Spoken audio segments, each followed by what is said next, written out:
My goodness, Higgins. Full house today.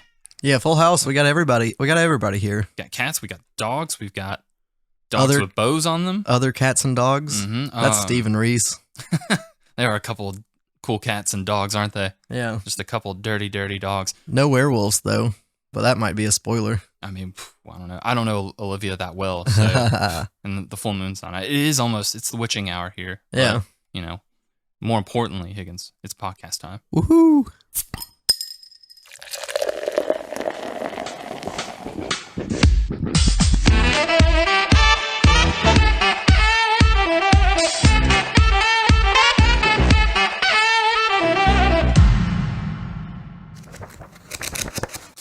Welcome, everyone, to the Comixology Club.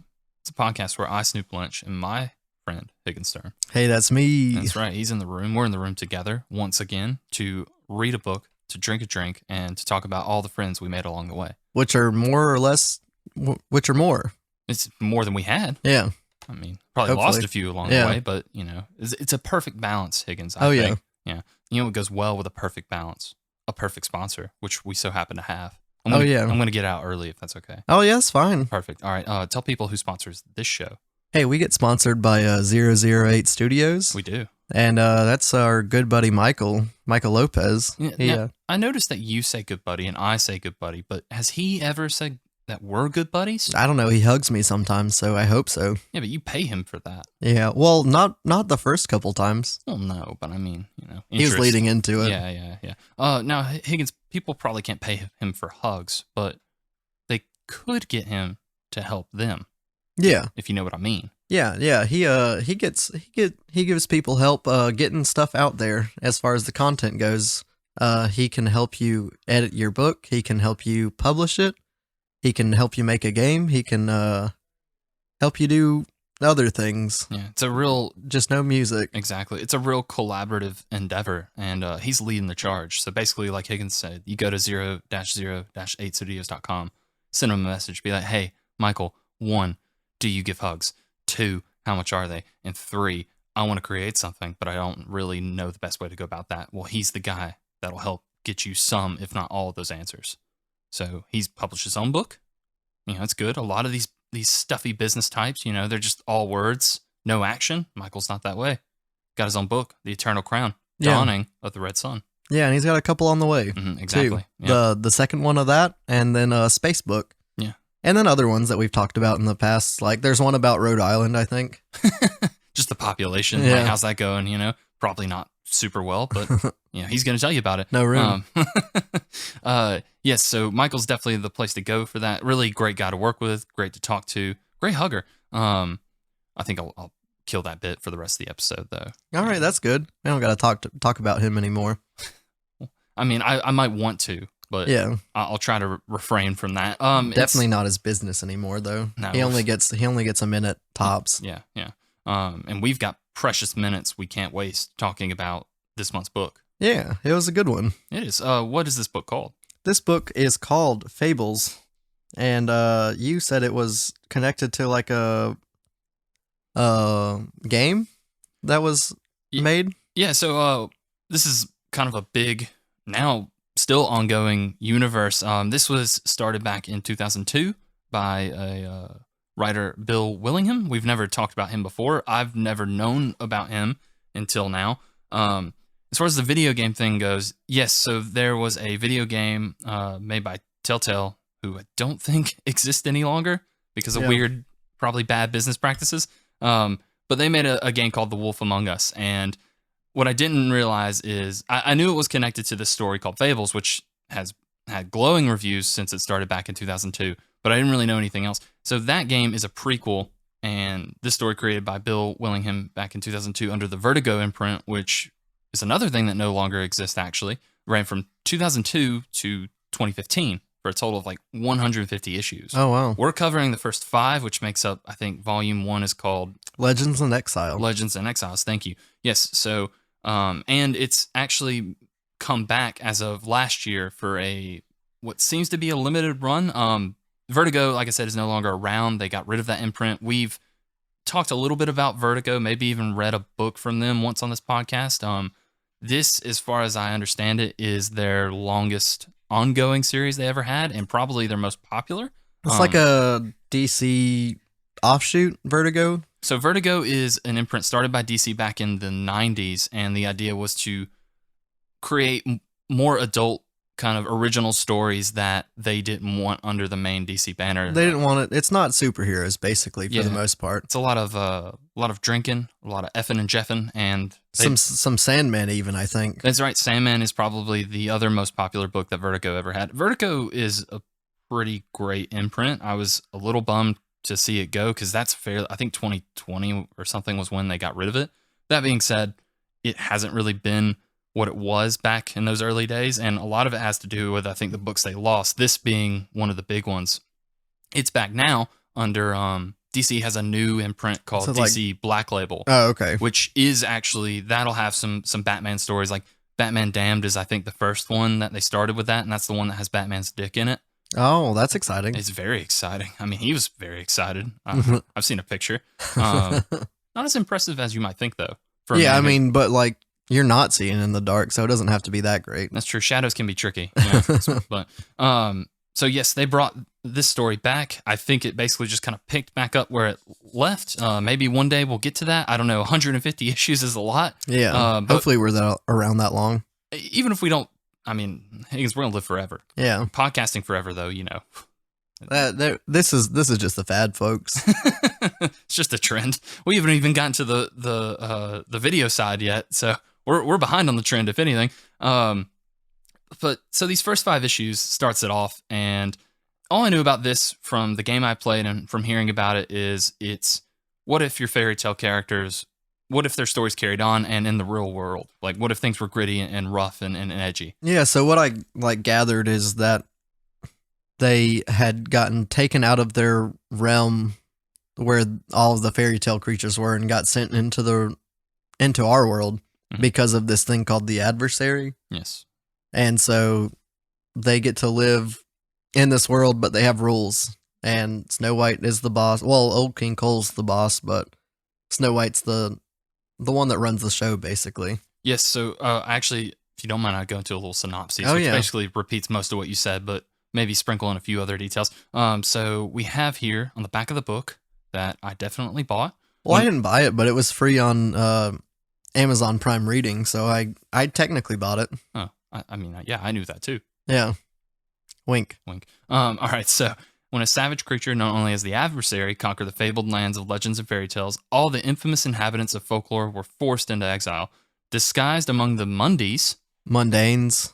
No, Mundies. Yeah. I think a Munday is just one. But oh, okay. Mundies, that's it's kind of like Muggles and Harry Potter, basically. Exactly. It's just it's just racism at the end of the day, which I'm against, but you're for. Moving on.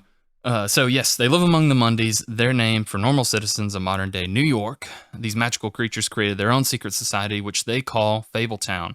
From their exclusive luxury apartment buildings on Manhattan's Upper West Side, these creatures of legend must fight for survival in this brand new world. And our main character is a detective, a grungy detective. And why is he so grungy, Higgins? Well, he's a werewolf, but also, he was the big bad wolf. Exactly. Now he's a big bee wolf. I really enjoy that, by the way. Yeah. So, like you were saying, these people got kicked out by this character we only know as the adversary. They talk about it a lot throughout this first volume, but we never see any flashbacks necessarily. This is about them trying to pick up the pieces and live in this new world, and some have done well. A lot of them haven't. And I think what I really like about this is we kind of talked about a book very similar to this not that long ago with Friday. Friday was a book that, okay, let's tell a story about the Harvey Boys or a Nancy Drew style character, but after they hung up the cape and the hat. Yeah. This is very much kind of the same idea for me. Yeah, I like a good mystery story. Yeah, and it is that. It's just Bigby Wolf, the Big Bad Wolf, formerly, just he's to solve a murder in this first volume. What I really like about this is the passage of time for these characters. It's a big deal because they seem to live forever. Yeah. And because they've been banished for what seems to be, I guess, centuries, they've changed drastically because we know them as the stories that we read as kids. Yeah. Like Jack and the Beanstalk. We know Snow White, and she gets married to the charming prince happily ever after. Little Red Riding Hood, the Big Bad Wolf. Yeah. You got all of them in there. Exactly. And so not only are we seeing what's happening to these characters after, it's long after, where they've had more than enough time to change as people and grow in both good ways and bad ways. The reason that Bill Willingham had this idea in the first place is when he was a child growing up, he would watch shows like Rocky and Bullwinkle. And okay. You know what that is, right? Yeah. Okay. I vaguely remember it just from like reruns on Boomerang or something. I watched the live action movie they made. I mean, a live action movie? Yeah. I didn't know that. That's pretty good. Okay. I don't know if I'll check that out, but I might at least look at some images to see what they look like. It's like one of those things where like the Chippendale Rescue Rangers came in and they like superimposed like some 3D stuff. New Cat just attacked the door. Yeah. Go on. Yeah, but they that sort of thing where they like superimpose like their like 3D cartoonized like self onto the onto the world. Live action backdrop, but still. I don't know if it was Danny DeVito, but it was someone short and like stocky. That was like one of the evil guys. I mean, you tell me it's Danny DeVito, I'll stop recording and watch it right now. It might be. Love that guy. Yes, so Bill Willingham, when he was a kid, he watched that show, and there's a segment that I don't remember in that one of those versions of that show called Fractured Fairy Tales. And basically, it was a tamer version of this. You know, it's like, what if, I think one that I read about was, okay, instead of waking up Sleeping Beauty, we're going to build an amusement park around her and make her like an attraction you come and see. Oh, that's cool. Yeah, and this was done in like the early 60s. So, like I said, very tame, I'm sure, but also back then, very strange, very weird. Like, you didn't do that with those characters. And as a child, Bill Willingham says he asked his mom, like, hey, like, how dare they? Like, what's going on? And she basically explained, like, well, this is what folklore is. It's tales told by people, and so they have the right to change and add to these any way they want. And he credits that to kind of inspiring him to become a writer. Yeah, it's good that he got to like ride on the coattails of stories that have already been made and got to make something really great out of it.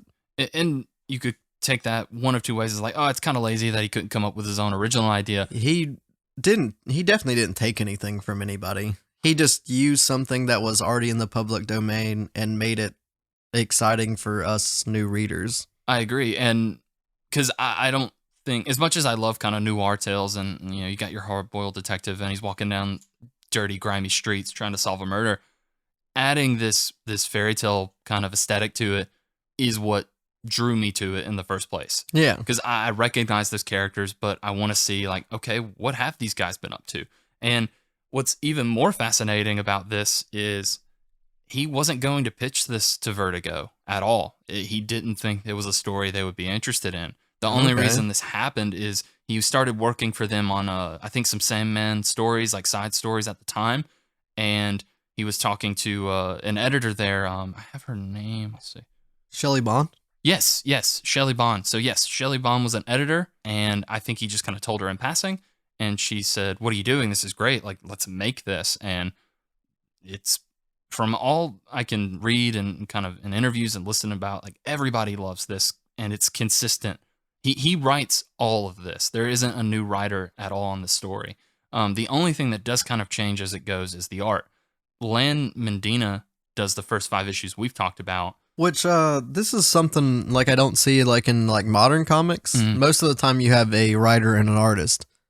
Lan Medina is the penciler, but then Yes. you have someone else doing the inks, And and someone also doing the colors. Yes, yeah. Which is a little separate from what you see normally. Normally, you don't get the inkers separate from the pencilers, I don't think. I don't know a ton about that world. I think you're right, though. I think, especially in modern comics now, I think they basically just get the same person to do, at the very least, the inks and the pencils, and then they Yeah. get a colorist. I don't know if that's like a budget thing, but yes, he just does the pencils. But I think in the case of this story and how the art is drawn, it works in its own way to have him just do pencils, because I think he's going more detailed. From what I can tell, like, the art in this is incredible just from a detail point of view.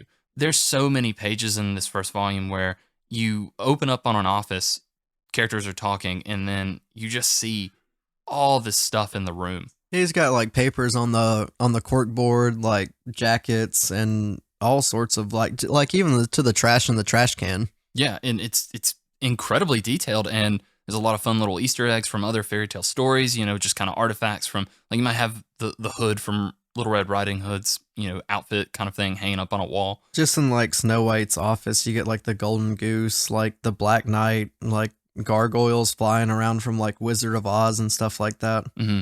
And I would think a lot of that is solely due to the fact that he had the time to sketch out that detail and just focus on drawing these settings and these characters. And then while he was working on a new page, you give it to the person who's doing inks, and then they pass it off to the person who does the colors. So it's a good little system to get more out of a comic than you really get in stories today. Not all the time, but like the last one we read was Radiant Black, and you don't have anything like these drawings in those stories from that comic. What I think it is, like the splitting between the pencils and the ink and whatnot, and like you can tell like they actually drew it almost and then like had it filled with color. Yeah. Is that like a lot of the stuff like that comes out now is like done through the computer a little bit, Digital and streamlined, and yeah, exactly. and like with older comics, like the inks make it like the blacker blacks, darker outlines,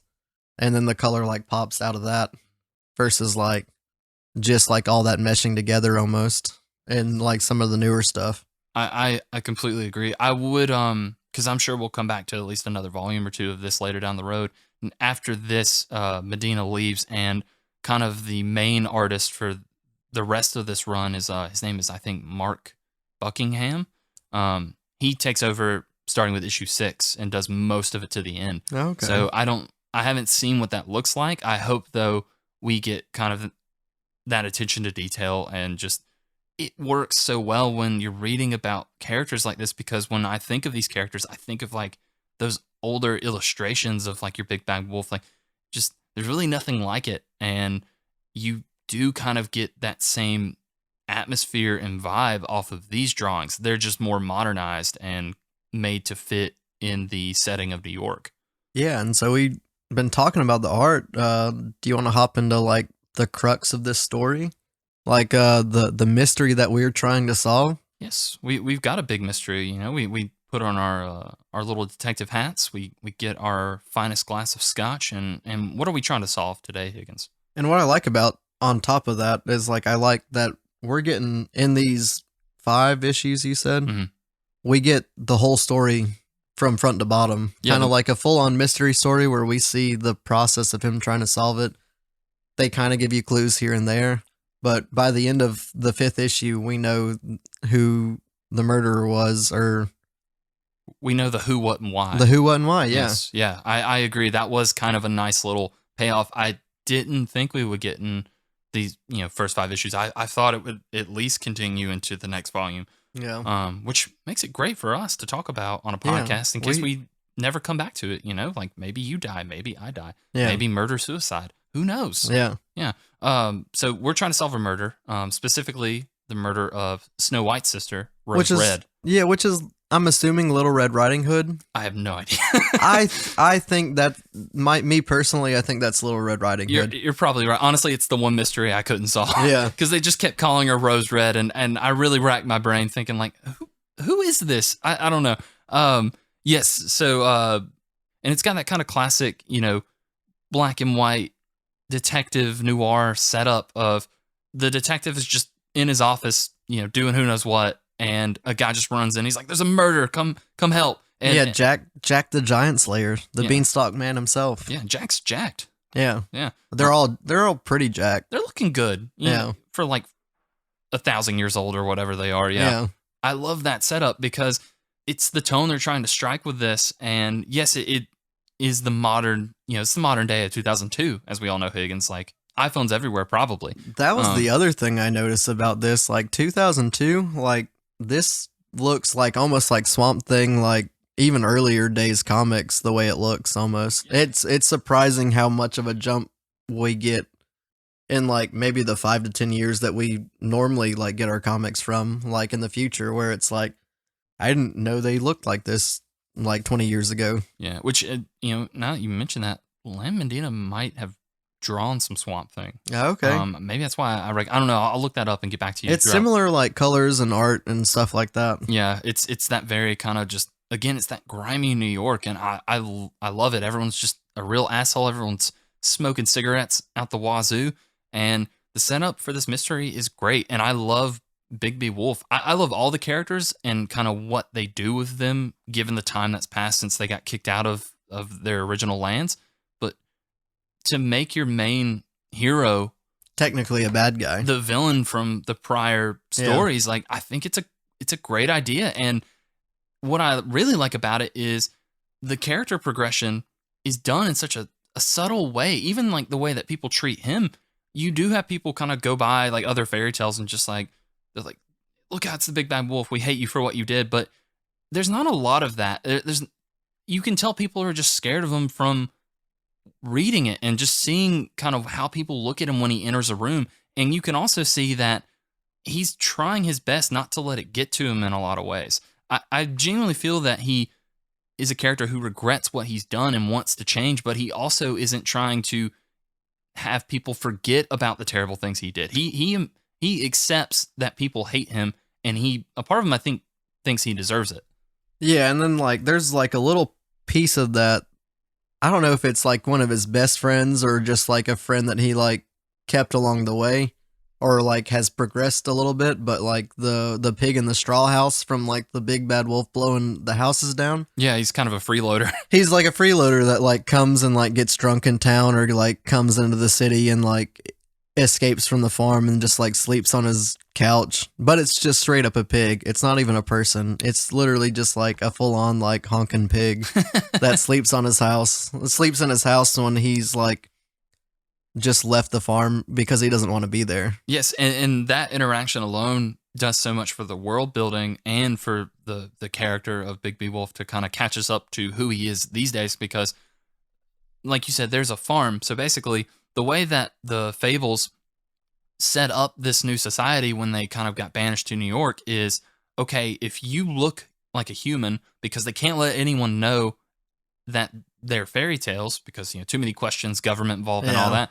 So if you look like a human, or you can use magic to make yourself look like a human, you can live in the fancy little apartments. However, if you're just an animal, you have to go live on a farm and just pretend to be a stupid animal, which obviously is a horrible system. Yeah, he hates it. And that's why the pig kind of just shows up. So I like that. Okay, that's where the rest of these characters we know are. Like, we don't see the three little bears or whatever they are. Like, we don't see any of that because we know, oh, they're on the farm because they look like animals, and they're not allowed, even though they're not animals, they have the intelligence of people. They have to just be banished. And so that's really sad, and it shows just how desperate and terrible things are now in this new environment. But also, Bigby Wolf is threatening to kick him out and saying that he'll call the people from the farm to come get him, but he never actually does it because, one, he feels guilty because he did blow down that guy's straw house. But there's a fun joke about that in there too. And I love the balance of humor with this kind of just very terrible life everyone's living. Like, there's small jokes like that in there too, like Beauty and the Beast. Like, it's funny, like he becomes more beast-like when his marriage is like kind of rocky or something like that. When they're falling out of love, yes, because that's the thing that cured him in the first place. Yes, and again, that's what I love about this world and letting the time pass by the way it did. I thought that when we start the story, it wasn't long after they ended up in New York, but this has been hundreds, if not thousands of years. And granted, they don't seem to age, or I guess they can be killed, but they don't just die from old age. Like, they're essentially immortal. And so, what happens to these people when they're forced out of their homes and they can't just be fairy tale characters anymore? Like, Beauty and the Beast have marital problems. I think it's sad, but I think it's funny, and it's just a good idea. Well, when you're married for 1,000 years, things come up. And like another thing, like Cinderella's learning how to sword fight because she's got to take care of herself. She can't just stand on Prince Charming, who's a bit of a dick. Yeah, well, in this new town. yeah, well, she's divorced from her Prince Charming, and so is Snow White. Oh, I And think it's all the same Prince it might Charming. be, yeah. I'm And pretty sure it's all the same Prince Charming. yes, and I really love the way they break down characters like Prince Charming, because to take that character who in the fairy tales we read was this, amazing hero, and he's Prince Charming, and he gets the girl and it's happily ever after. Well, now let's cut to the modern day. He has been banished from his lands, and so he has essentially nothing, and he has to use that charm to get his way around, and his way of getting around is just sleeping with whoever he needs to get whatever he wants on the day. Yeah, it's like he goes to a diner and like flirts with the waitress, and then she covers his like food bill. Yes. And then all of a sudden he's like, "Oh, well, I can like hang out with you later." And then he has a place to sleep, and he's like, "I might be back later if that's okay." He leaves a note saying that he's going to be back later, and also, if she could, it'd be great if he like washed his clothes, and he also took some money from her purse, which he just admits to, and he's like, I thought you wouldn't mind if I took this money from you. And the thing is, she probably doesn't mind. And as far as you can tell, she's perfectly fine with it. Yeah, so I mean, he's scum, and it's like, well, he was probably always scum, but he just wasn't put in a position where he had to show his true colors. Yeah, it was wrapped up in a pretty bow. Exactly, and that does great. Well, great. No, it does great things for a character like Snow White, who now she is basically the vice president of this new fable town, and really the president, because the King Cole guy is just the figurehead. She does all the real kind of enforcing and the work, and you can tell that some bad things have happened to her, and it's changed her in a lot of ways for the better. She's a strong woman now. Yeah, and I like that there's more than a couple jokes where they're like, just don't mention the seven dwarfs to her. Yes, which may or may not be a rumor. It's kind of like I'm sure it is a rumor, but just the fact that it makes her as mad as it does is just it is funny. The comedy in this is very well timed and paced, and Bill Willingham knows how to pick his moments and not lose the tone of the story he wants to tell. And also, like, the mystery it leaves in this first volume alone, like, even though, like you said, we solved the murder, which I guess we'll get into next, but there's so much left to do with this. There's so many fairy tale characters we haven't seen. What happens to the ones we did see? They've got stuff going on after the end of this. And what's the deal with the adversary? Like, they mention it too much to not come back to later down the road. Yeah, and what's nice about, like, as far as the mysteries go, our main character, Bigby Wolf, is a detective, but you can tell that, like, this mystery that we're seeing in the first issue is, like, more or less their, like, biggest problem. Like, they're basically in a small town where murders don't happen, and then all of a sudden they have this gruesome murder of the sister of, like, the leader of our town. Yes, and it adds a lot more questions kind of to the safety of the town, because I think they mentioned it's like, well, it couldn't have been a Monday. Like, it couldn't have been a normal person. No one knows about this. Yeah. So it had to have been one of us. And then that adds this whole tension of, like, we've been betrayed by one of our own. And again, to do all this through the lens of Bigby Wolf, and the fact that he is even the sheriff, because the thing is, maybe he volunteered to be the sheriff, I don't know. But the reason he's the sheriff is because he's a necessary evil to these townspeople. Everybody, except for a select few, Snow White being really the only one, everybody is either scared of him or hates him. However, they need a protector, and he's the best they've got. And what's nice about, like, people, like, he looks like a normal person. He's just a gruff guy. Mm-hmm. But, like, you can tell why they might be scared of him, because there's even, like, certain scenes where, like, you'll see him standing, and then there'd be a shadow in the background, and you can see, like, his wolf person self in the shadow, but it's still a person, like, that you're looking at. Yes, it's a fun, clever way to kind of get across to the reader, like, you should still be scared of this guy at times. Yeah. Like, we kind of know more about this guy because he's the main character we're following, but there is a reason that these other townspeople are terrified of him. And just to have him try and make amends for it, to go on this redemption story and it be in this noir setting, I love every bit of this. I think it's a lot of fun. I guess we can go into the kind of the murder. I have one big note here in all caps, and it just says, yeah, don't miss that one. Yeah, that one's important. And it says, ask Higgins about the ending, twist, murder reveal. Okay, so I Hold on, I'm just going to check that off my list so I don't ask it again.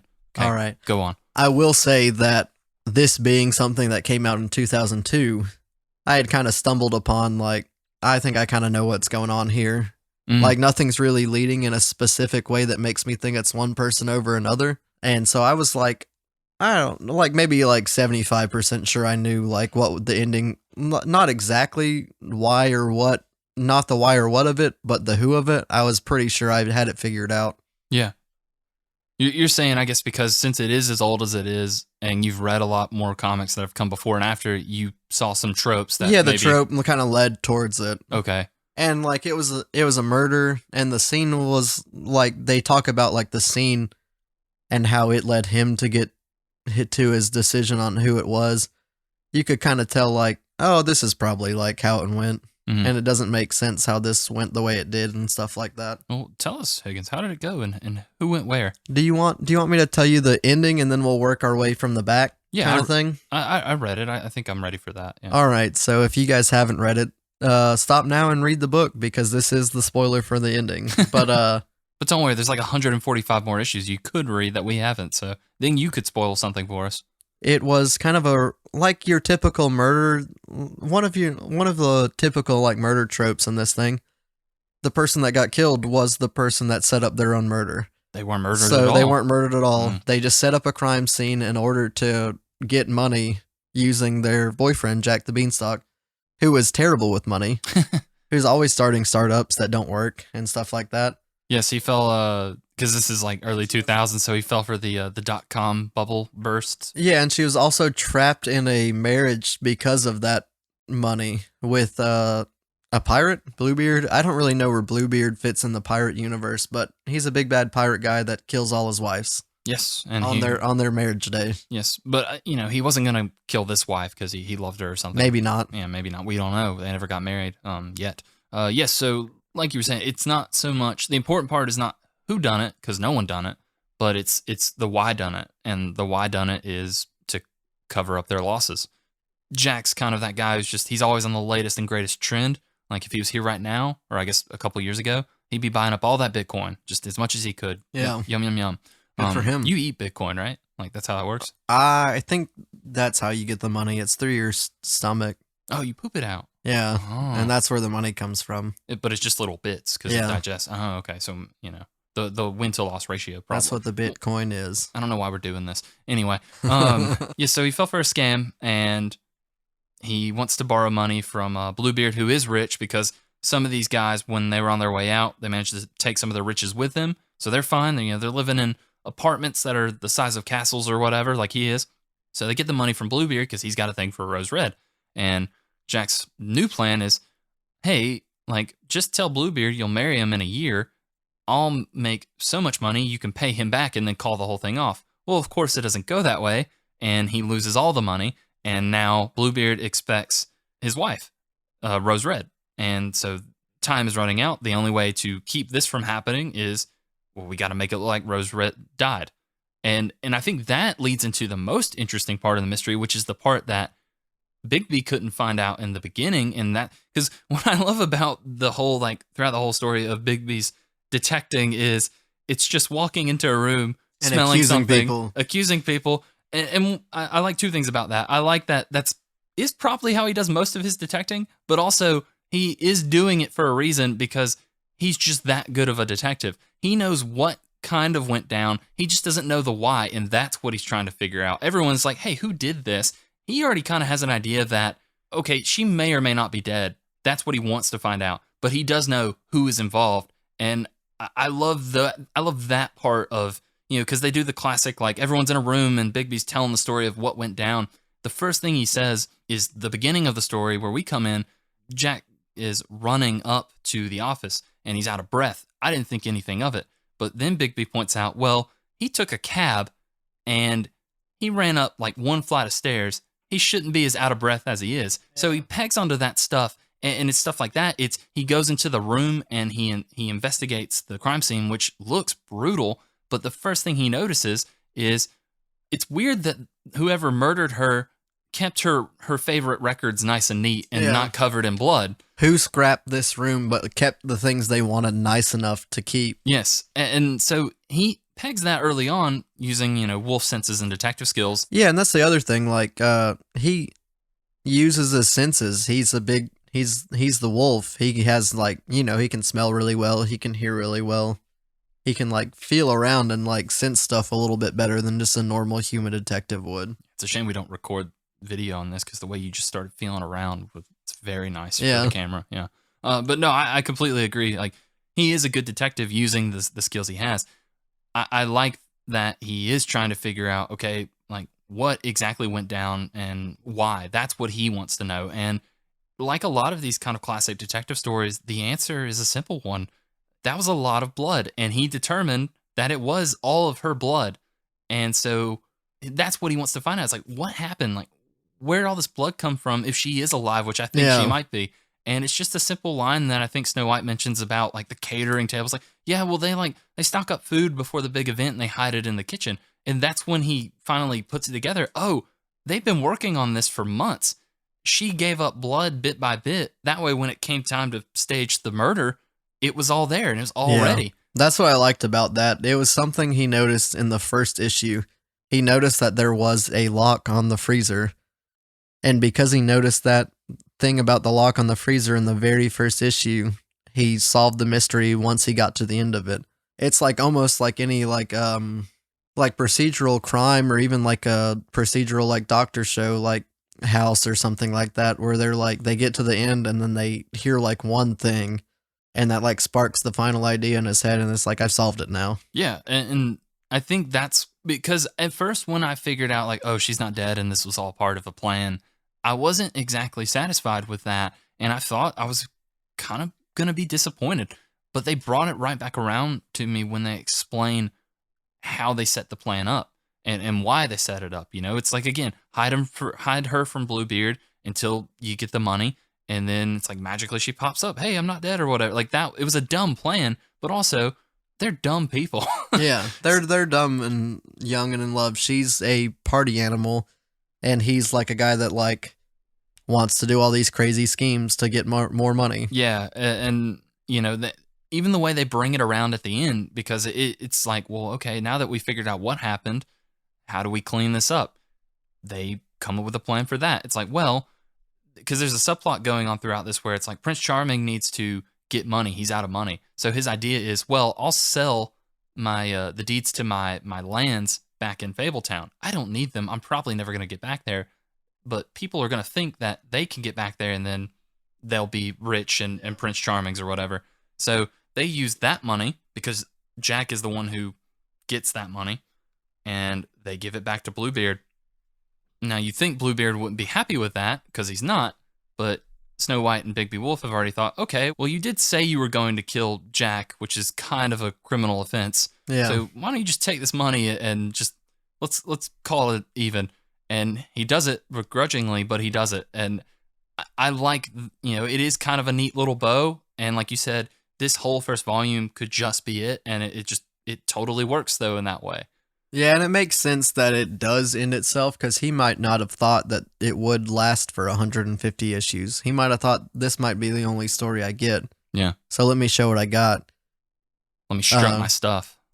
But also, Rose Red was really pissed off at Jack that he was so dumb when he did all this stuff. And she could probably use a drink to think about all the stuff that he did.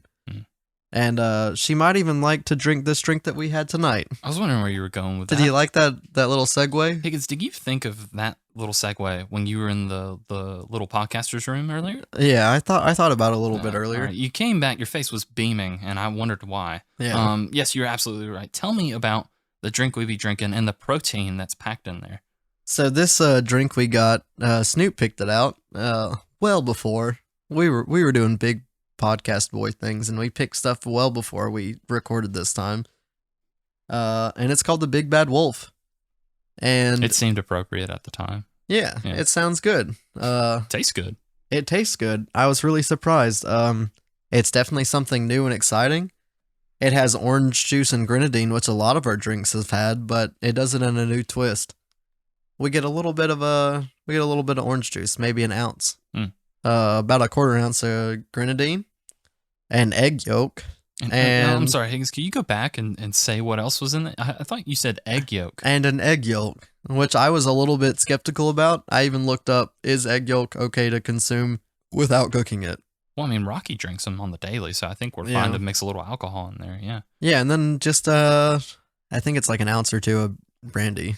I think it's 2 ounces of brandy. I don't even taste that brandy, Higgins. Yeah, you can barely taste it. Yeah, I just taste sweet, sweet egg yolk. But that egg yolk kind of makes it kind of frothy almost, like a smoothie-esque kind of texture. Oh my gosh, so fluffy and light. And Yeah. like you can't really taste the orange, you can't really taste the cherry, but all of it goes like so well together. It doesn't make sense, but it makes something like kind of like a almost smoothie kind of flavor to it. It does have that texture, yeah, and it's I mean, there is brandy in here, and I'm sure I taste a little bit of it. I'm not well versed in the brandy world. I know someone named Brandy, but I don't think that she's had. And this she's either. a fine girl. Yes, of course. Make a very good wife. She's happily married. But very interesting drink. I had heard you could have eggs. You know, Higgs, you think like 45 or however many episodes in, we would have come across an egg drink before, and maybe we did, and we were too scared to try it. I'm pretty sure that's what it was. Probably. I mean, we were young men back then. Yeah, but there's now, definitely one that I saw that had like egg whites in it, but that might be too that's healthy. that's even different. Yeah. Mixture or whatever. That's a but slimier texture. I Yeah. don't know if I'm ready for. Maybe if we do another swamp thing, we can Yeah. throw a little bit of that sliminess in there. As far as this goes, though, very, very good. Yeah. I'll give it a thumbs up for me. I mean, don't let them fool you. There's no thumbs up in the air right now. Well, I drank 2 of them already, so I definitely liked them. I mean, there's no thumbs up still. So. Yeah. Oh, there it is. Okay. Oh, 2. Wow. Okay. 2 thumbs up. I stand corrected. I'm going to give this a thumbs up as well. Yeah. Um, He did it. I did it because I'm a man of my word, Higgins. I'm also gonna drink the rest of this. I got a little bit left. I wanted to just do a little sip on it. You know, just enjoy it for what it is. Oh, I don't yeah. know when I'll make it again. Because I'm gonna leave the egg at your house. Yeah. And if I have no eggs in my brandy, I mean, just not for me, quite frankly. If we had recorded this a week ago, we could have made a fun joke about how expensive eggs are. But I think they're down to normal price now. It was better. I got 12 egg for $3.95 US. Yeah, so that sounds good. I think people were paying like $8 like a month ago. Higgins, let me tell you that I went to a store a month ago and there were so many old white ladies complaining about the price of eggs. And whatever that means. You know, like they're right, I guess, but still, like, come on, they're not paying that with their money, are they? Yeah. I'm just kidding. I mean, old women can have their own bank accounts, I think. It's 2023. Yeah, it's not illegal anymore. Yeah, as far as I know. So yes, very good drink. I would recommend it. And if you want to make this drink, guess what? Recipe's down in the description link. So check that out. Thank goodness. Yeah, get some egg in you. You know, this would probably be a good That's breakfast. a good catchphrase. Do you want to just say that every episode? Get some egg on you. I do like it, yeah. I don't know, we'll see. I already have a catchphrase, so I'll workshop it. Maybe that'll be your new cheers. Oh, I do love that, yeah. At the end of every podcast, get some egg in you. Do I need to, like, get an egg in me when I say it, or? No, I don't think you'd have to. Well, Higgins, I mean, that'd be a bit of a hypocrite if I didn't, so. How many more eggs you got? I got 6. Well, that's 6 episodes I can get eggs in Yeah. me. All right, I'm well on board. I was also well on board for this story. I don't think I have too much left to really talk about. I kind of jumped all around and rambled a lot, so I'm sorry to both you, Higgins, and anyone listening. I think that's how we've wanted to talk about things here lately. I don't want to. We've been trying to get away from just giving you guys a long running synopsis. Yes, yeah, and also, like, when you have a story like this that does have so much going on in the foreground and the background, like, there's just so much going on with this that I think in worse hands wouldn't work at all. One more thing I'll say about it is it does have that gritty noir kind of tone with fairy tale characters, but it's not gross.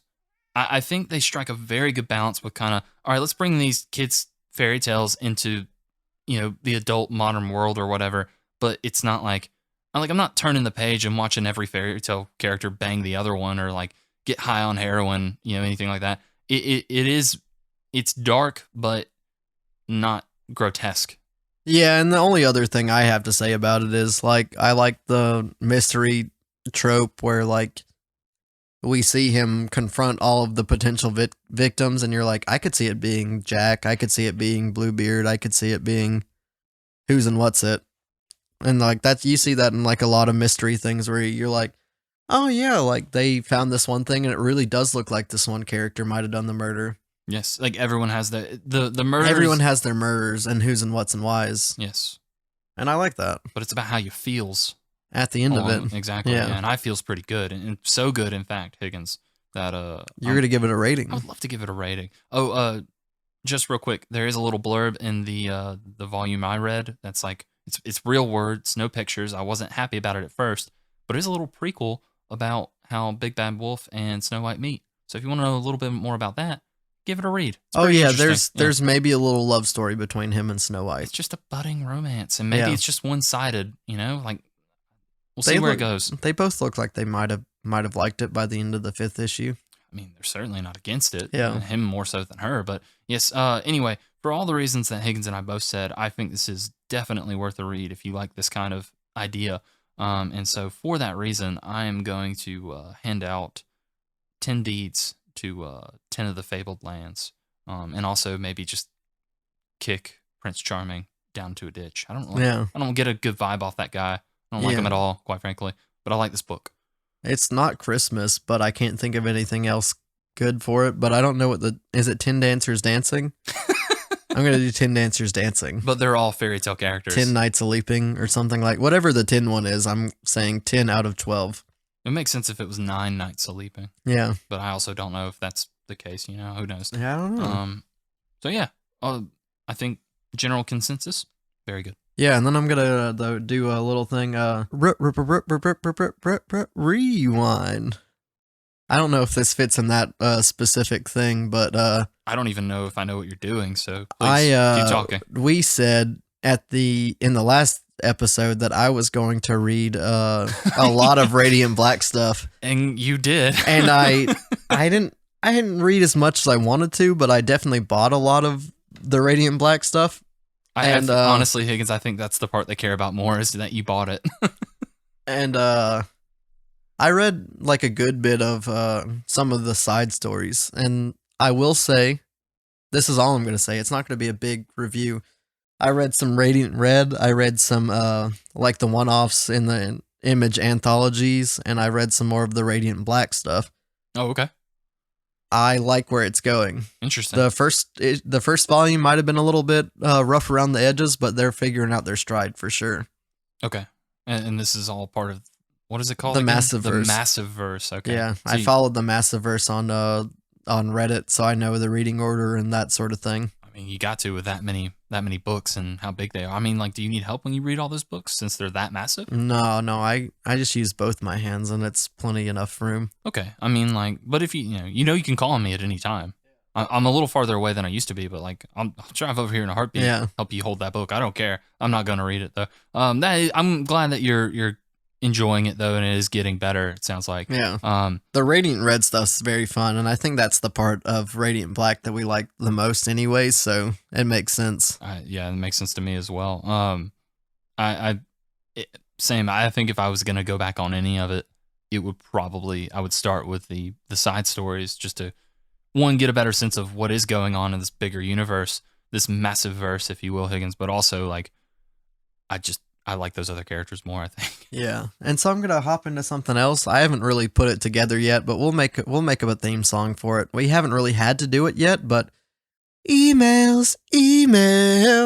Let's get into those emails.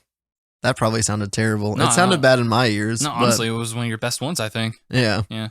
But so what we have an email. Oh, that's what we do in this segment. Yeah. Oh. We have an email, and like we're excited about it. I'm so excited. I'm not gonna lie to you, I haven't signed into the email, so if you could read it, that'd be super cool. I mean, like, did you at least reply to the email yet? I haven't done that yet. I forgot. I'm gonna pull up the email. Yeah. You're gonna respond to the email somehow. I don't know. Or at the very least, you can tell me what you want me to say in the email. The reply. I honestly forgot that you sent me the logins for it. And then I was like, why'd Snoop not send me the logins for it? And then I looked back and saw that you did do that. And this is the second time that you've said those exact words. Yeah. Because I really wish you would have given me a heads up. I could have had this pulled up already. no, I was trying to be like fancy. That makes sense. All right, wait, hold on. I got a better idea. Emails. This is what dreams are made of. That is better, but I don't think we can use it for copyright purposes. You think? I don't know. I mean, is Hillary Duff going to come and beat me up in my own home? Maybe. I don't know.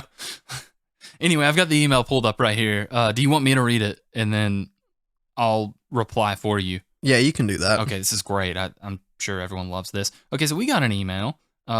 First of all, sorry for the late shout out because this was sent to us back in December of last year. Yeah, we're coming up 2 months short. That's fine. I'm doing a better job getting back to this person than I do other people in my life. So yeah. Anyway, so this is from someone I think you know. Yeah. Zachary Miller. Yeah, it's just one of my buddies from the old church that I used to go to. And you texted him and confirmed, like, yeah. Oh, okay, good, excellent. All right, well, Zach, or I don't know, I guess I don't know him that well. We'll say Zachary said this. That's Zach. Well, I mean to you, but yeah. I've never even met this guy that I know of. Anyway, Zachary said this: short-time listener, first-time emailer, long-time friend. To you, I think he means, but he could also be my long-time friend. I don't know. He could be it. I feel like we've been friends for a really long time, at least since December 15th when this was sent. Anyway. He says, howdy, boys. Just listened to your Xmas ep and wanted to drop in to say thanks for the show. Growing up, I didn't have a serious interest in comics. I think coming from bad cash grab, lackluster superhero movies. So, like, basically any movie that came out last year. Just Black Adam, though. Yeah. I haven't seen it. Anyway. I saw most of it. I fell asleep 30 minutes before the end. I guess that could be any movie you're talking about. Anyway, he says, it wasn't until high school, parentheses, a decade ago, showing his age a bit. But you know what? Respect. And later that I had really overcome my dislike and aversion to the media. Having only read a few Frank Miller Batman stories, I still feel like someone on the outside looking in. However, you both have helped me crack the shell I feel preventing me from getting into comics. I've even purchased some comics after listening to an episode. For instance, Spider-Man Life Story. Really like that one. Good choice. Yeah. Yeah, good choice. Excellent choice. He says, thank you for making it easier to get into this type of media with an analysis that helps bring out a spark of interest in something I'd normally not read. So here's my numerical, very serious, calculated review. Do you mind giving me a little bit of a drum roll? All right, that's enough. That's enough. See, even Charlie said it's enough. She's putting her paw on you. He says 3 bananas for the show. So, that sounds exactly like what we normally say. It sounds really good, actually. And he also put the banana emojis. So that's good. Yeah, he went the extra mile, which is more than you've done by not responding to his email. Yeah. Zach, thank you.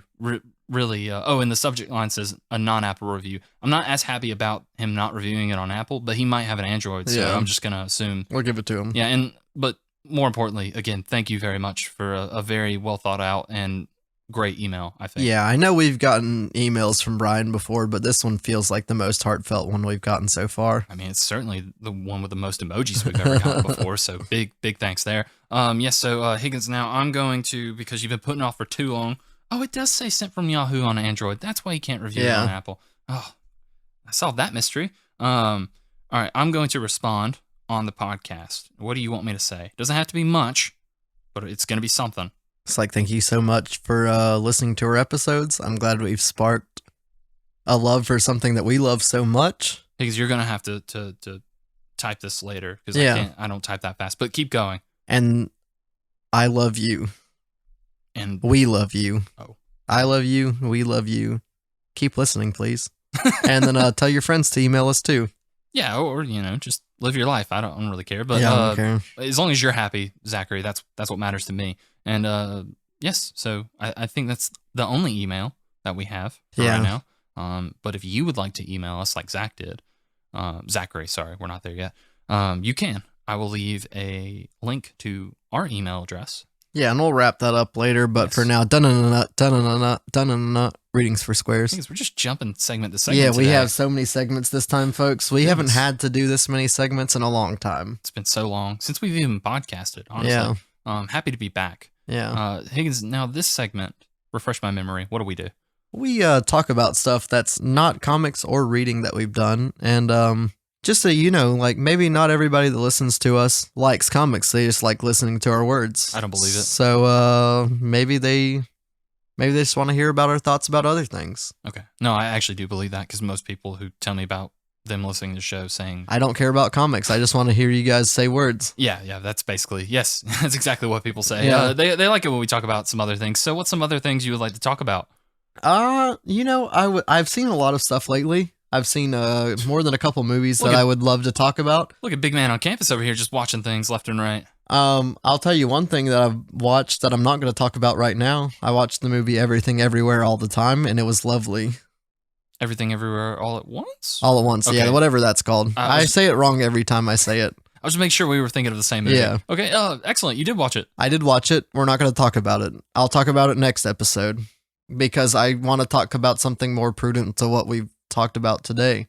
Oh, okay. And I saw Glass Onion, a Knives Out story, which is another mystery movie on the Netflix with Benoit Blanc. If you've seen Knives Out, it's the same mystery solver that we get with Daniel Craig.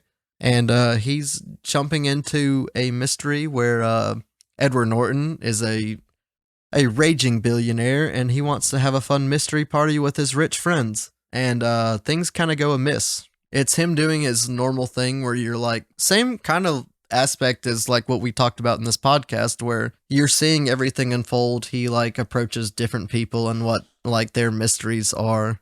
And then you get to see like his process of solving this mystery that like happens.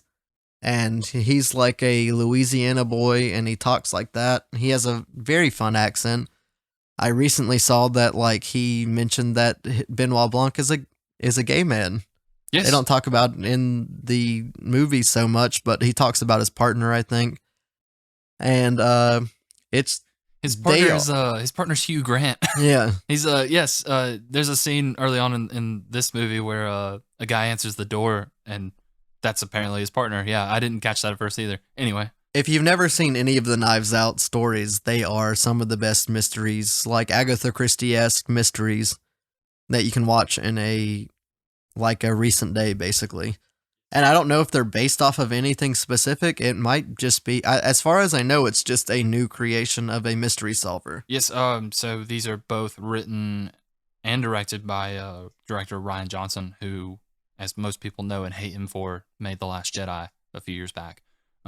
So he made The Last Jedi. I had a lot of fun with that movie. I don't really care about Star Wars that much, though. I found myself becoming an apologist for that movie. I don't like that. But yes, maybe we'll talk about that one day.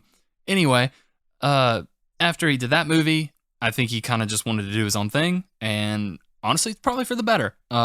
He's a very good mystery writer. He's a good director. I don't know if he wrote it, I guess, but he's a very good mystery director. Yeah, I think he wrote these, but he's a solid director. And to see Daniel Craig do something he wants to do versus something he is contractually obligated to do, there's a big difference in his performances. I think Daniel Craig is probably one of the most underrated actors we have right now, as far as like your leading men goes. Like, people know Daniel Craig, he's James Bond, like they know that, but I don't think most people kind of pay attention to the stuff he does that isn't James Bond. I love Daniel Craig in anything but James Bond. He's so quirky and weird in like all of the other stuff he does. Yes, he's because it's not the same kind of character. Honestly, a bit more kind of eccentric and animated.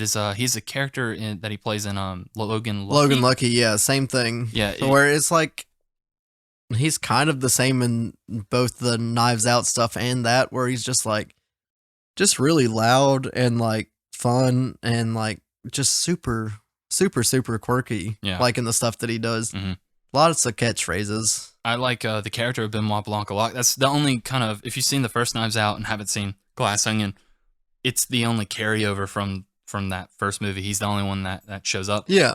And I think this is kind of a common criticism. I don't think that the ensemble cast around him is quite as compelling.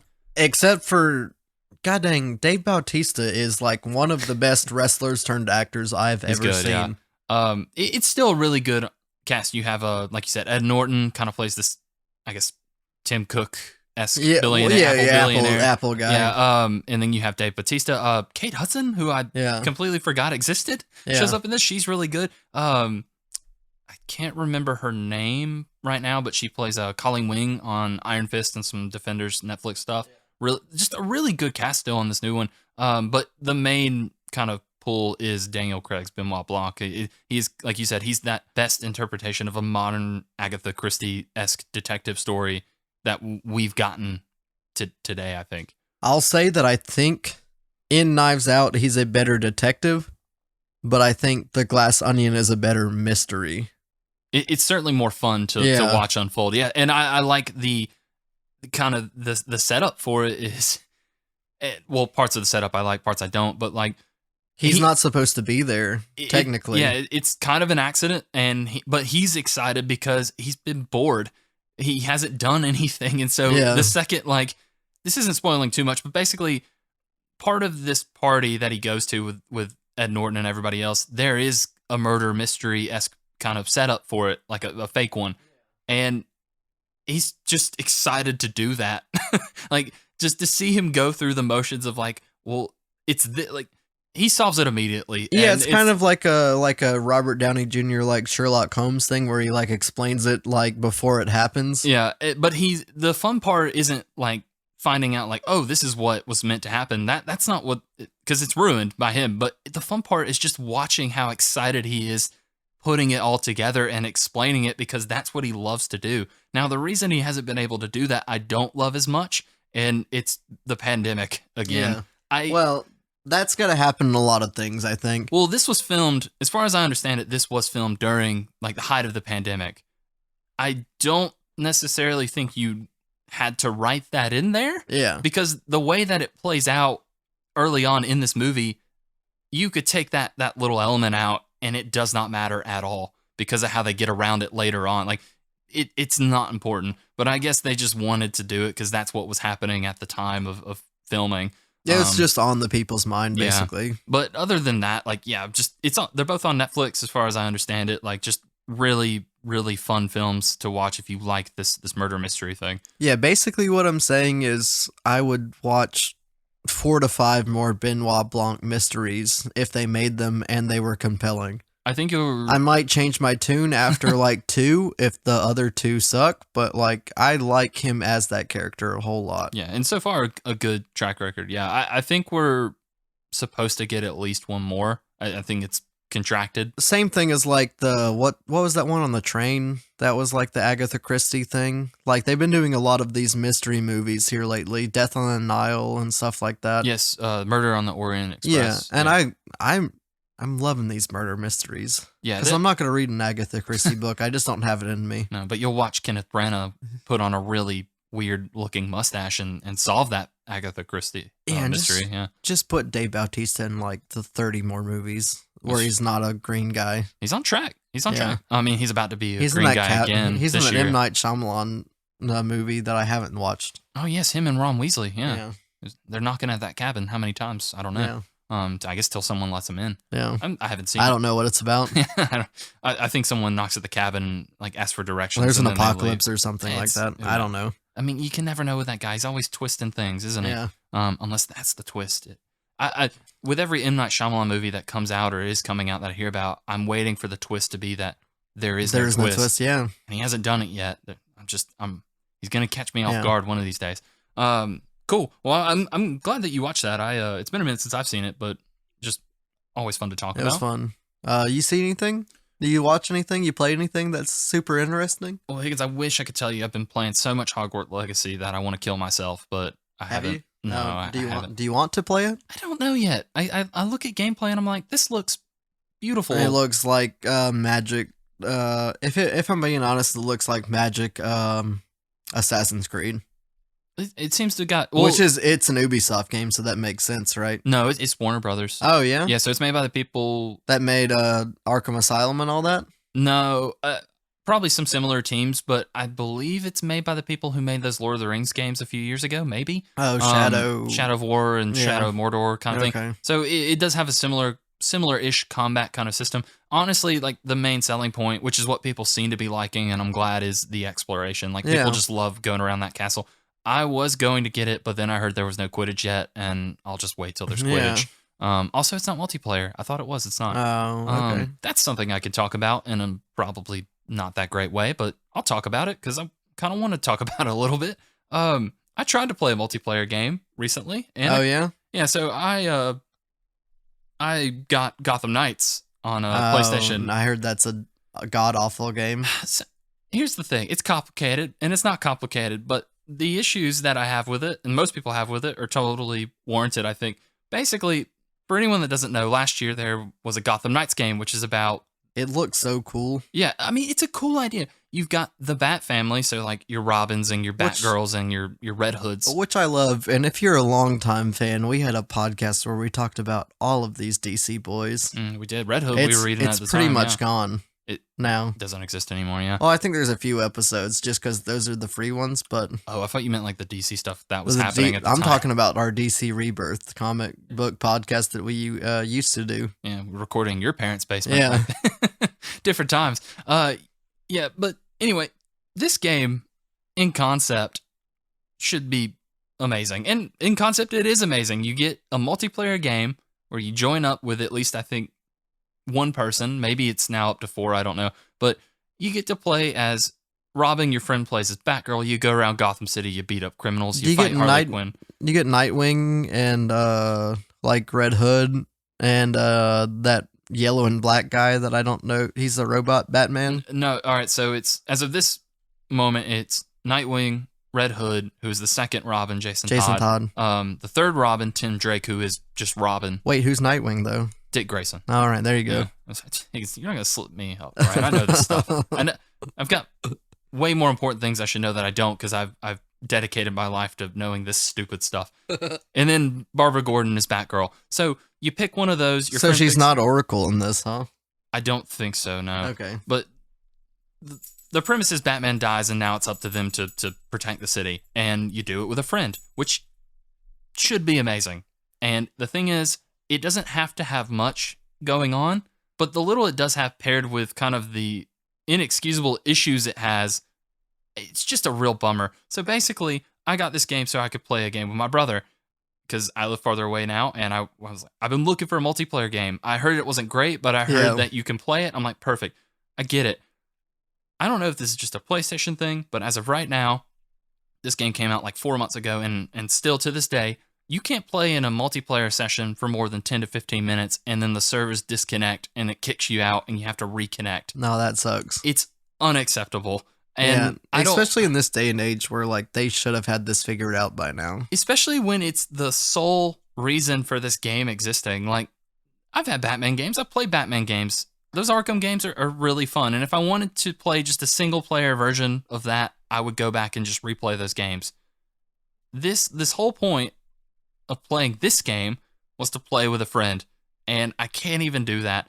And it's not just that. Like, it does have, like, there's frame rate issues as far as like it can only go up to 30 frames. Now, that's not a deal breaker for me necessarily, and most people, probably yourself included, like, either don't notice or just don't care. And honestly, I wouldn't care either, but paired with the fact that I can't actually do the thing that I wanted to do with it, it sucks. And I was really looking forward to just having a multiplayer game, because there are tons of multiplayer games coming out every year, but there's not a lot these days that are strictly kind of co-op based. Yeah, 2-person. Yeah, like I could play Call of Duty with my brother, but it's not a story. Exactly. And it's clearly, I feel like that whoever started developing this went in with the intention to make that kind of game of like, we're going to make a great story. We're going to let you play with a friend. Like an Army of Two that we did back in the day. Exactly.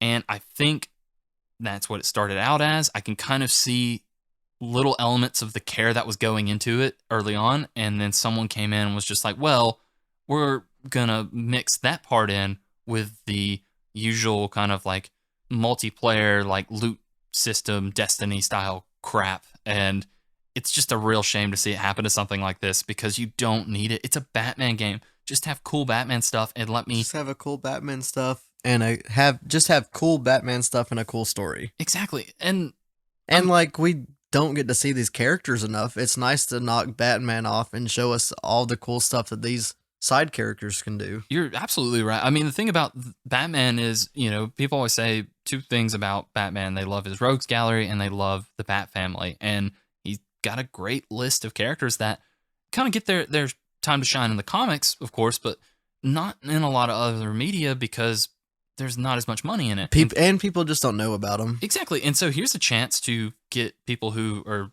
maybe don't know a lot about Batman comics, but play just like games. And they're like, oh, cool. Like, I probably didn't know that there was a Red Hood or a third Robin or whatever. Oh, they better know about the Red Hood. Yeah.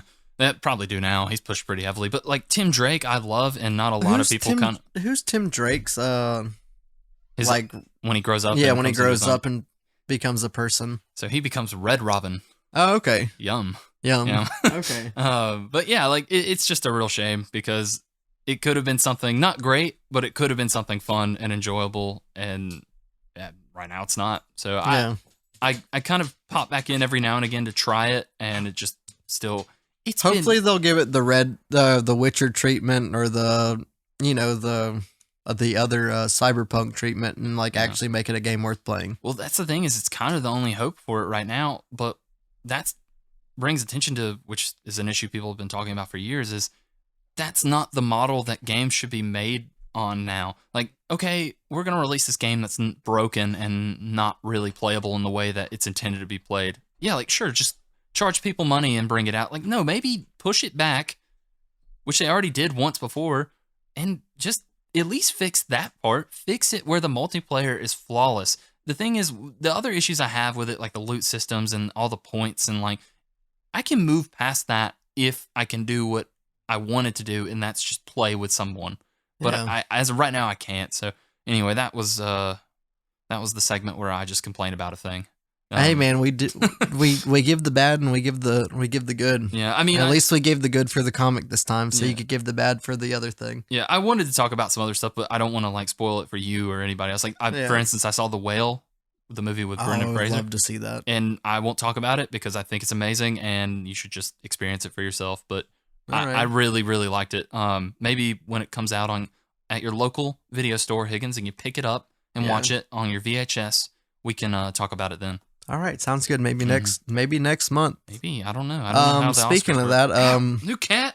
Speaking of that, I told you what we were listening to. Do you want me to tell the rest of the folks what we're going to be what we're listening to? Reading. I'm sorry. Wait, am I reading or listening? We're going to be reading it. Oh man, I'd rather listen. But all right, fine, go ahead. For next month, we picked a fun one. We've been doing a lot of dark gritty stuff. Superheroes and all that. I picked this new one. There's this movie coming out called Cocaine Bear, and I thought nothing better to pair that with than this comic book called Shirtless Bear Fighter that me and you both kind of loved when it first came out. we talked about it when it was first released, yeah. Which sounds like I think I've read the first volume already, but I've forgotten everything about it, so it'll be fun to go back into it. I mean, I assume it's about a shirtless bear fighter. Shirtless Bear Fighter Volume 1. A shirtless bear farter. Yeah. Fighter, sorry guys. Apparently there's Shirtless Bear Fighter 2, which is like a completely different story. Oh, okay. I didn't know anything about that, but we're reading the first one.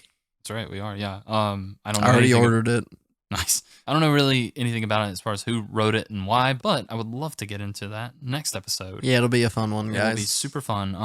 I think for now, though, it might be time to close up shop. Yeah, I think so. Yeah. You can find me on Twitter and Instagram. You can find me on the first one at Mike Higgins 93 and Instagram at JSturm93. You can find Snoop over here at Instagram at Snoop_Lynch, and you can email us like our friend Zach Miller did on 0-0-8 Studios. No, try again. No, sorry. You got this. Come on. You can email us again at comixologyclub at 0-0-8 studios .com. Sorry. Because it's a lot. You're having trouble, and that's fine. Luckily, though, for you, you can scroll down to the bottom of the description of this episode, or probably some previous episodes, and click on the link. It takes you right there to an email. off to the races. You can also leave us reviews and ratings at hopefully apple.com, because that's where the reviews are. And then anywhere else you leave ratings is fine by us, and we'll take all of the 5 stars that you give us. Oh my gosh. But I mean, because we're a perfect podcast and you would never say anything different. That being said, I mean, times are tough out there, Higgins. So if you only We'll have 3 take 4, stars to yeah. give, it like we get it. Is what we're Yeah, saying. anything better than 1 or 2, it's fine. Honestly, I'd take the 1, but just make Yeah. sure in that review you point out that 1 star's for me and not Yeah, Higgins. 'Cause, okay. Yeah. I'll share it with you though. Yeah, half. I'll just start a piece. And we'll start you at a quarter. Okay. Yeah, no, that's fine. Yes, I Higgins. think that's everything that we need to talk about. Be sure to check out Michael at his website, 0-0-8 Studios, for any of your publishing or video needs. Yeah. Or if you want to read a new book, you can get one there. Yeah. Yeah. Eternal Crown, Dawning of the Red Sun. Yeah, it's a great one. It's a great We have one. an episode about it. We have a whole episode where we talk about it with Michael. It's great. We love it. Yeah, we're not talking about that anymore because we said we weren't. I mean, for him, though, we fit a little bit more in at the end. And I guess we'll say goodbye to you guys. That's right. We've told him everything we need to do. We've Charlie's gonna chew on that bone, so it's Yeah, a good that's time fine. as That's any. a good time. Yeah. For the time being, though, thank you to everyone who listens. I will see you, Higgins, next time, and I will see the listeners next time. Until then, I say get that egg in you, and Yeah. Higgins would love to say something. Once upon a time, we ended the podcast. See you guys. I don't know if I like it. Get that egg in you. You can say cheers, guys. No, I do like it. Get that egg in you, Higgins. I just need to get used to it. That's all. Get that egg in you. No, Higgins, only one person gets that egg in them, all right?